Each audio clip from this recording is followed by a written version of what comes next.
Hello everyone, welcome to my review on the NECA NES Godzilla figure. This is a really good figure in my opinion. I think this is a really good figure, trust me. The paint and the sculpting, and the articulation NECA packed into this figure is just like any other Godzilla figure. Like if I just grab the 54, these two were my first Godzilla figures. Yep. I love them. Yeah, 54 is just nice, but I think for some reason I prefer this guy over this guy, but I just don't know. Alright, let's get 54 out of the shot because he already had his review.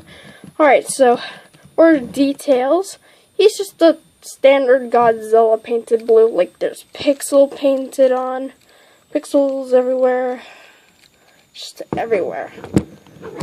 Like with the gaps the articulation makes, there's a couple ways to seal it, and there's one kind of problem I have with the figure, and I'll go over that with the articulation. So for articulation, you have the ball joint at the head, a hinge at the jaw, and this the issue, the neck. It's just so tight. I can only get a little side-to-side tilt out of it. I've seen reviews like swivel, and I cannot swivel it at all. I got my older brothers and sisters and parents to do this. Oh, and I just want to say Happy Mother's Day, everyone. Yeah, Happy Mother's Day. Mom, if you're watching this, Happy Mother's Day. But anyway, I got everyone in my family who's stronger than me to do this, and none of them couldn't. See that little seam line? Mine is just so tight.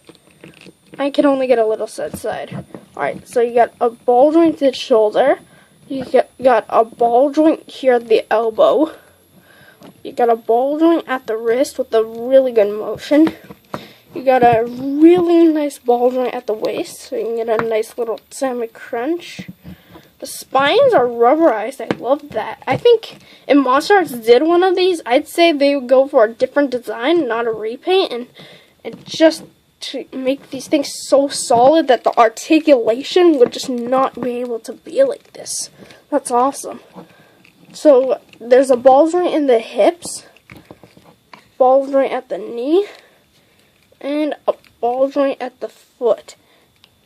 Now, when I first got this guy out of packaging, the foot fell off. Yeah, I'm not joking. The foot fell off, so I had to glue it back on. If you guys can see the glue right there shining. And for the tail, it's just all ball jointed up to a certain point, so you get a ton of fluid motion there. So you get one segment there, 2 segments, 3 segments, 4 segments, and 5th segment, and then the rest is just a bendy wire for the rest of the tail. Now for size comparison, here he is against his what he would have looked like in the game, except he didn't. The 1954, as you can see, is a smidge taller. Bring in the 1994 Heisei's Godzilla. As you can see, he is just tall. Look, I'm not even joking. Watch, they're both there. And you can see that this guy is just slightly bit shorter.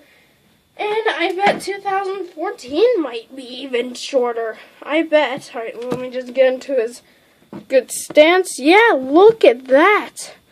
Wait, can this... one time I did a pose where he's eating his head. Oh my gosh, look at how wide his mouth can do. Look at how wide it can open. Yeah, so anyway, this is one of my favorite Godzilla figures, I'm not gonna lie. I think, my favorite color is blue and Godzilla. Blue and Godzilla coming together is just my favorite two things. Also, red's one of my favorite colors, so I like that. And man, boy, this figure's articulated. So, if you like this review, check out my other reviews on the NECA 1994, 54, and 2014. And this will be the last Godzilla figure review for a while, because next I'm just going to do some random videos on talking about stuff. So anyway, if you like this video, please like, comment, and subscribe.